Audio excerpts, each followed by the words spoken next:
তো ভেবেছিলাম নীতা আম্বানির মতো একদম সোনায় মুড়ে যাব ঠাকুরকে বরণ করতে। তো মেয়েদের তো সোনা আর শাড়ি এই দুটো জিনিস ভীষণই পছন্দের। তো আমারও কিন্তু ব্যতিক্রম নয়, আমি তো দুটোই ভালোবাসি।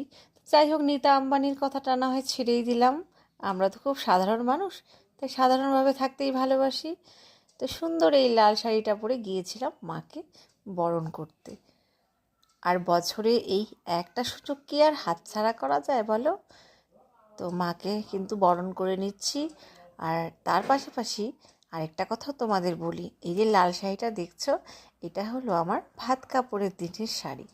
তো আমি শাড়ি খুবই ভালোবাসি, তবে ওই ঘরে জমিয়ে রাখতেই ভালোবাসি। আর পরাটা খুব কমই হয়। এখন যদি বলো যে কি বেশি পরি, তো সবার একই কথা, বাড়িতে বিশেষ করে নাইটিটাই পরা হয়।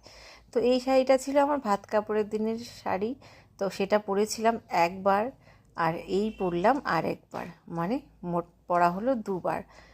তো এই শাড়িটা পরে বরণ করতে গিয়েছিলাম মাকে। তো একটা অন্যরকমই অনুভূতি। আর এটা হলো আমার মানে বাপের বাড়ি, যেখানে আমি ছোট থেকে বড় হয়েছি, সেইখানে। তো সেইখানেই চলে গিয়েছিলাম মাকে বরণ করতে। আর তোমাদের কেমন লাগলো অবশ্যই ব্লগটা জানিও। আর আমি আমার ভাস্তিকে দিয়েছিলাম একটু ক্যামেরাটা ধরার জন্য, ও যে